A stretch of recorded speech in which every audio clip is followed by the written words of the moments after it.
All right, good morning all. My name is Public Safety Director Emmanuel Miranda of the City of Newark.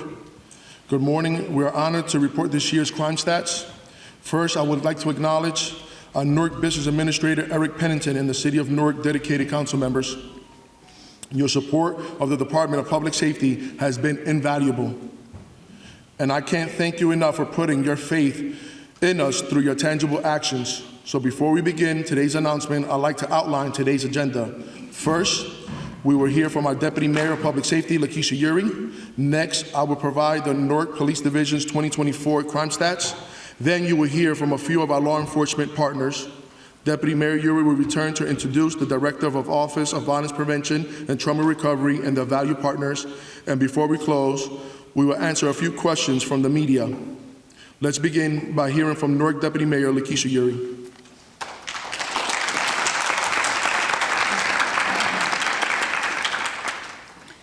Good morning, everyone. I would like to thank Mayor Raj J. Baraka, our Newark Municipal Council, our directors, Newark Police Department, Eric Pennington, our Business Administrator, our U.S. Attorney General, State Attorney General, Prosecutor's Office, Sheriff Department, and law enforcement entities that worked with us, our Office of Violence Prevention, and our Brick City Peace Collective partners. This partnership has been tremendous because it shows what true partnership, collaboration, and coordination is about. We recognize that public safety is truly about the public's well-being. It includes all aspects of public health and is at the center, which is community. Community is at the center. We realize that we can't arrest our way out of this issue, and since we've changed our approach, it's improved our strategy. We have had year-over-year reductions in crime and violence, record lows for our homicides. We built a true ecosystem which includes everyone at the table. We've been able to ultimately put in interventions, trauma recovery, safe passage, therapeutic and clinical services. We worked in domestic violence, victim services. We increased training, workshops, conferences, retreats, meetings, site visits, and we arrived together. We had communication with all entities. Law enforcement has been supportive in ways that we've never seen in our community, which has assisted us with rebuilding trust. Today, we are sharing resources, we're sharing the stage, and we're sharing all the credit. And so today, we would like to thank everyone for being here, for everyone who participated in helping us to increase our strategy and to help us to have year-over-year reductions in our crime and violence. Thank you.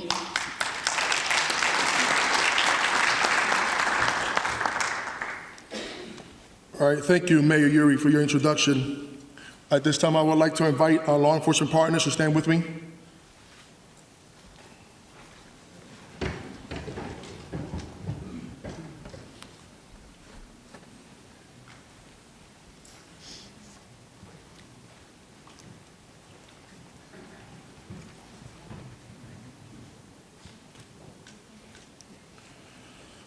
All right, thank you all for joining me. I am pleased to point out that over the past several decades, Newark has shown a significant decrease in crime. In fact, this year's crime stats reflect reduction in every crime category when compared to Newark crime stats from almost 60 years ago. Regarding violent crime, you can see that our city experienced 84 murders in 1967. While one murder is too many, this number has been reduced by 56% this year. Since 2014, thank you. Since 2014, when Mayor Raj J. Baraka took office, we have also seen a reduction in nearly in every crime category. You may recognize that the FBI's Uniform Crime Reporting Program changed the definition of rape in 2012 to include other forms of sexual violations. That's why our numbers reflect an increase in this area in the past 10 years. As we move on to compare those versus 2024 crime stats versus those of 2023, you will see that regarding murders, we have shown 23% decrease this year versus 2023. Again, while we recognize that one murder is too many, we are grateful that we have seen this stats as low as since the 1940s. This year, yes, I deserve a round of applause.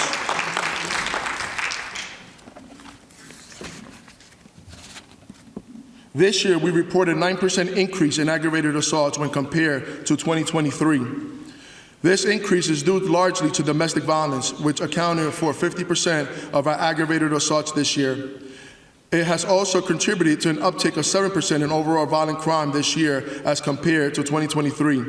We also show a 12% decrease in non-fatal shootings and victims from 2024 as compared to 2023. I commend the vigorous work of the Newark Police Department, particularly the Major Crime Section, for producing an increase of 32% in firearms recovered in Newark this year. This increase amounts to 695 guns removed from our streets this year versus 511 guns recovered by the Newark Police Department in 2023. We also show an 8% increase in ghost guns recoveries. Ghost guns are firearms that have no serial numbers and are assembled by individuals after they purchase parts separately, usually by the internet. So at this time, I would like to invite our First Assistant Prosecutor, Alex Abu, for some comments.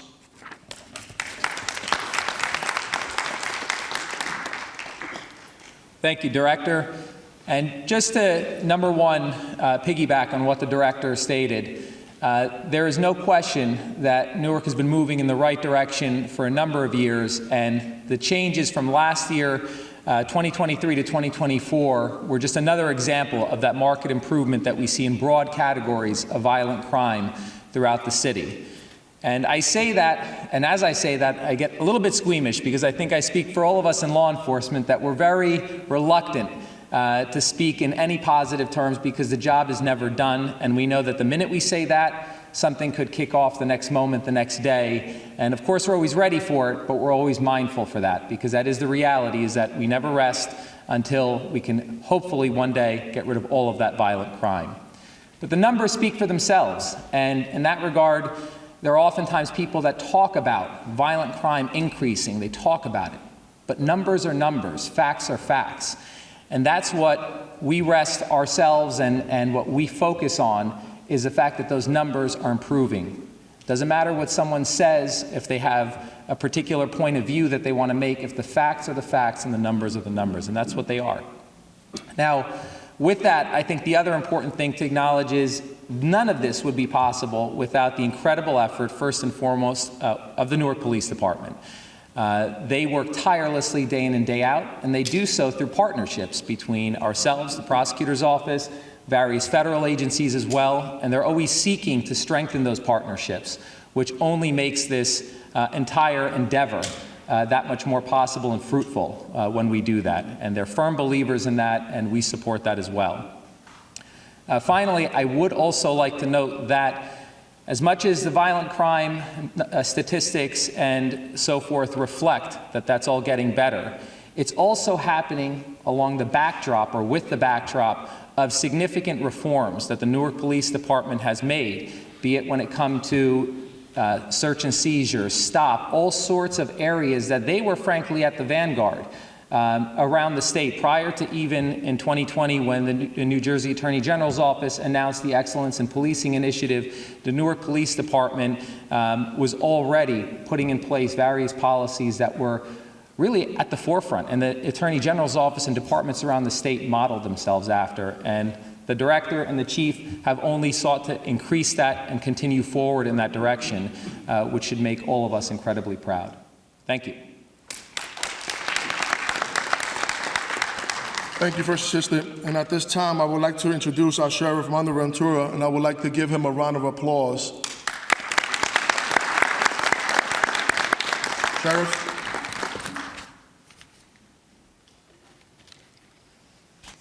Thank you, Director. We're all here because we recognize the fact that we are in the same army, fighting the same war. There's no turf wars to be had anywhere. We all get along great because the mission that we have is terribly, terribly important. And the city of Newark is as safe as it's ever been. I started here 57 years ago, came out of the academy, 3rd Precinct, walked the beat on Market Street, my first assignment, and I could tell you that We had a little disorder 3 months later in July, but I can tell you that we are on the verge of recovering completely. And nothing works without public safety. Public safety is the most important aspect of any community. If people don't feel safe coming out of their homes and moving about their neighborhood, nothing else will work. All of our citizens are as safe as they can be because Newark Police Department are working hard on their behalf. And to do that, a police department needs great leadership and motivation. And they have that with the director, the chief, and the rest of their partners. I'm kind of a control freak. I keep the phone on buzz, but I see notifications. Newark requesting a narcotics sniffing dog. Here or there. Newark narcotics, a gun sniffing dog. Newark, this goes on all night long because that's the way we're supposed to work together. We'll continue to do that. And I thank you all for coming to my last press conference. Chief, appreciate it very much. Because from now on, I'm going off into the sunshine. Sheriff Jones will be here any second, the new sheriff. So I congratulate the chief and the Newark police officers. Newark Police gives the best foundation for anything. They are the envy of all police forces in the state of New Jersey and throughout the nation because they do great work. Thank you very much. Thank you, Sheriff. We cannot thank you enough for the decades you have given to the public safety. You are a walking, talking, living history book regarding Newark law enforcement. You have been the sheriff for my entire career at the Newark Police Division. And I am grateful that you have been a source of inspiration to me and to the law enforcement leaders nationwide. Congratulations on an outstanding and unforgettable career. Thank you, Sheriff.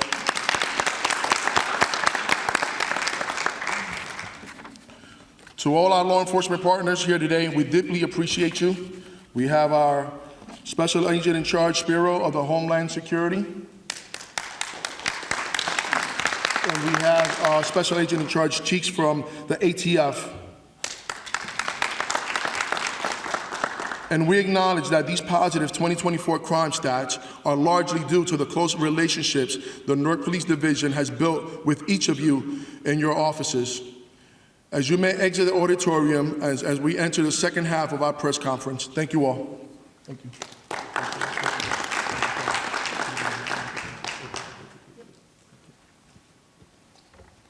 Okay, now we're going to start our second half. We deeply appreciate Mayor Baraka's direct input and vision in leading the city's strategy of addressing violence as a public health issue. As you all know, we have been working together with the Office of Violence Prevention and Trauma Recovery with Mayor Baraka established in 2020 to bring social workers into our neighborhoods before, during, and after violence occurs. Our partnership with OVP has also been highly successful. The immediate follow-up with crime victims has been invaluable. At this time, I would like to introduce the Deputy Mayor of Public Safety, Lakeisha Yuri, to lead us into the second half of the 2024 report.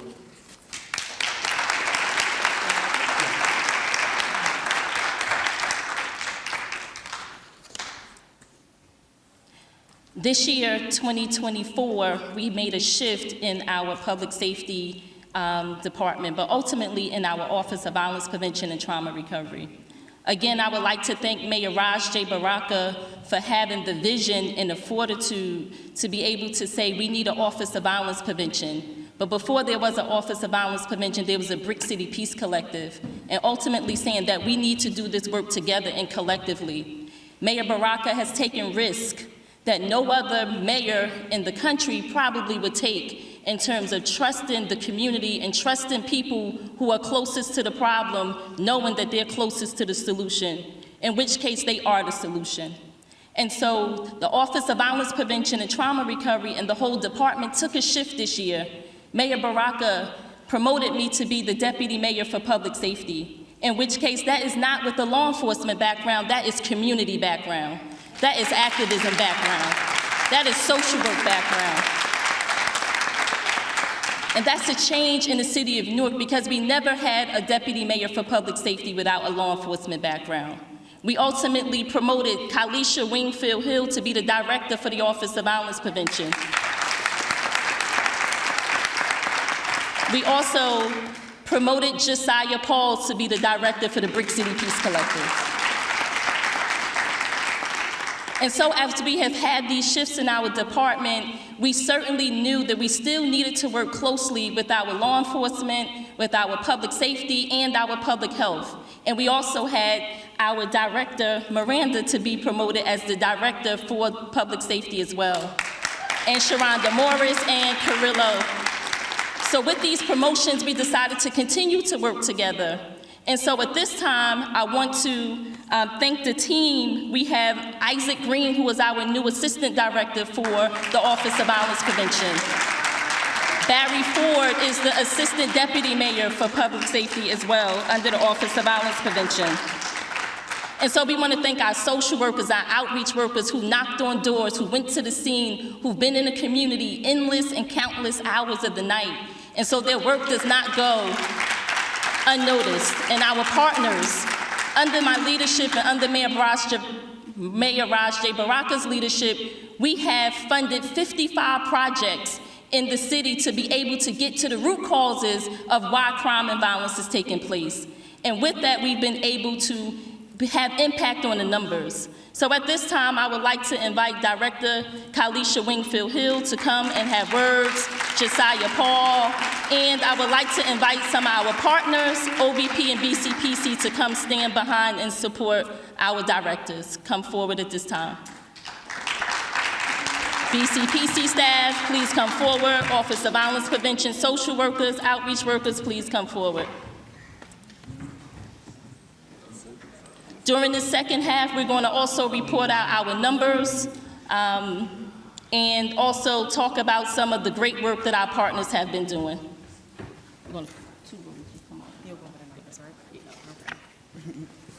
Good morning. Today we gather to celebrate a significant milestone in our collective efforts to create healthier and safer communities.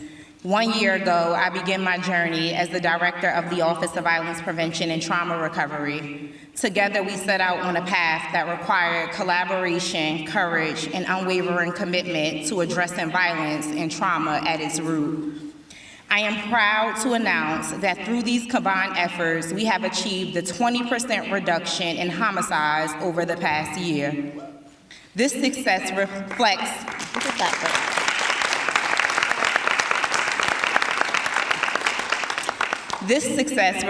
not only the hard work of this office, but also the power of community-driven solutions. First, I want to extend my deepest gratitude to our law enforcement partners. Your dedication and vigilance have played an indispensable role in making this progress possible. But I also want to emphasize the importance of the individuals and groups working alongside law enforcement, our social workers, credible messengers, and community advocates. These are the people who step in where policing alone cannot, responding with empathy and understanding to the complex needs of those affected by violence. Social workers bring healing to families torn apart by trauma. Credible messengers, those who have lived the experience, serve as bridges between systems and communities, offering guidance, mentorship, and hope. Together, they remind us that the work of violence prevention is not solely about reducing crime, it's about restoring lives and fostering trust. In the wake of tragedies like the death of George Floyd, our nation has had to face hard truths. We've learned that safety is not merely the absence of violence, but the presence of justice, equity, and opportunity. This work is special because it represents a collective shift towards prioritizing people over punishment, restoration over retribution, and collaboration over isolation. I am inspired by the resilience and determination of the people we serve and the partners who make this work possible. Let us always remember that the power to transform our communities lies not in the hands of one group, but in the collective hands of us all. Thank you. I look forward to building on this success together.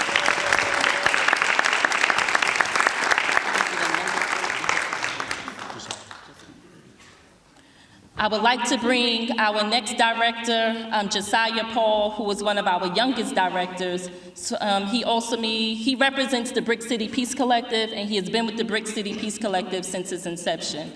Director Josiah Paul.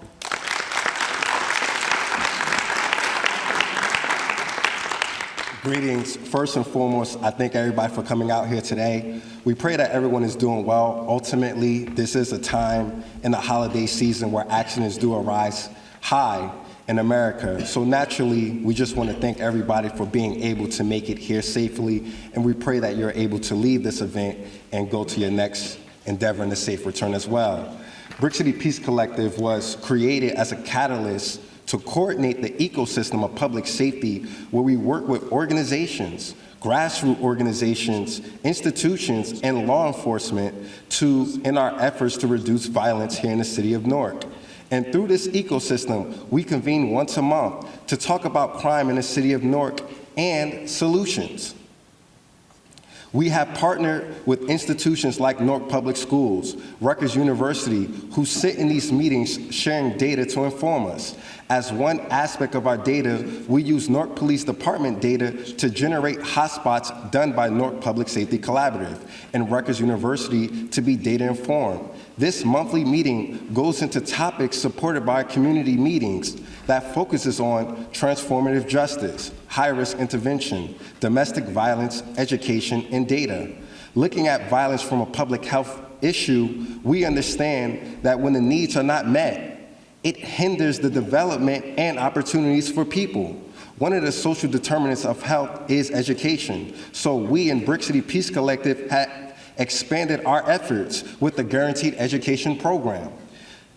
Originally at St. Elizabeth University, now at Rutgers University, which is our second core of 2024 this year, we have fully funded, no debt, for students at these schools where their criteria of said students are victims of violence, parents who were incarcerated, homelessness, gun violence, and a low GPA. These students now are not only passing, but they're making the dean's list. These are the same students who were not on track to even pursue college, but because of the support of the Office of Violence Prevention with their social workers, they have support on these campuses. Additionally, with our Safe Summer Academy, in the summertime, violence typically runs high, but due to the at-risk youth who commit violence, however, because we have developed a paid summer program for our young people, we have been able to take them off the streets. The program addresses social and emotional learning to give youth opportunities for better equipment in life and for job readiness through internships. By focusing on personal self-development, this formats the basis for community development. One of our national partners, the National League of Cities, requested that we have a data convening in the city of Newark in 2024, where we learn data strategies and how we incorporate it in our work. Cities like Philadelphia, St. Louis, Jackson, Mississippi, Richmond, Virginia, Baltimore, and New York attended this convening to see how we in the city of Newark, we use data to be informed, share data to make it easier in our referrals in our ecosystem. We have evolved since our inception as an ecosystem by first centralizing data as a system with our partners under Apricot. We have facilitated training in our ecosystem for professional development, collaborated with law enforcement in more practical ways with meet and greets to better facilitate cohesions, and in layman's terms to better get to know each other. There is an African proverb that says it takes a lion. If the lion does not tell his story, the hunter will always be written as the hero. Well, here in the city of Newark, we're telling our story that when we work together, we collaborate, we can have a safer city, we can reduce crime, and we can have a city that we all feel safe in. Thank you.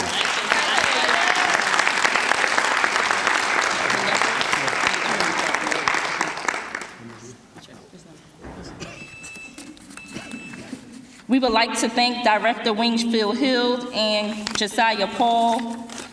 At this time, we would like to give our numbers because, as Josiah said, ultimately we get to tell our story. And so our numbers for our Office of Violence Prevention, we talked about the homicide numbers being down. And so last year, this time, we had 48 homicides. This year, this time, we had 37 homicides. 23% reduction. Reduction in homicides. The Office of Violence Prevention had 238 crisis responses, in which case we went to homes and responded to issues, in which case law enforcement were able to notify us of.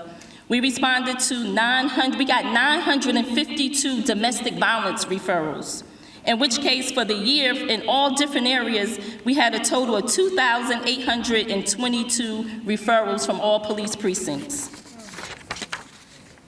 We were able to have accompaniment. Our social workers helped our residents in the community to be able to get to their medical emergencies. For emotional and safety counseling, we did 841 counseling services.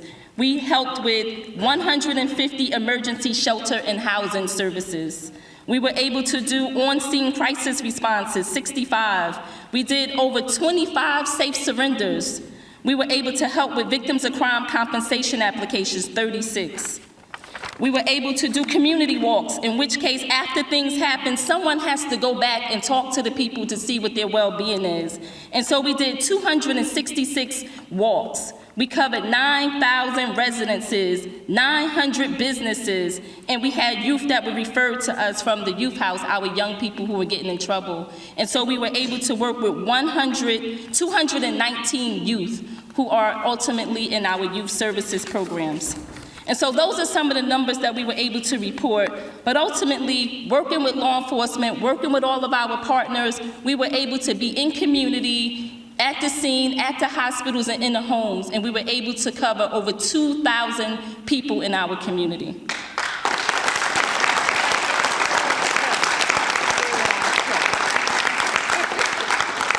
At this time, we're going to allow one of our partners to speak, and we're going to close out our portion, and next we're going to have questions and answers. And so we have our partner, the Community Safe Zone, which is a partner that does youth mentoring, safe passage, domestic violence work in our community, to have a few words about true partnership. Mr. Shambe Bandeli.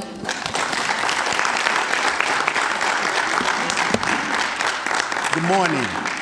We are so honored and happy to be here, but most of all, we are honored and happy to be members and partners of the Brick City Peace Collective under the strong leadership of Director Paul, as well as the Office of Violence Prevention under the leadership of Ms. Kalisha Wigfield Hill.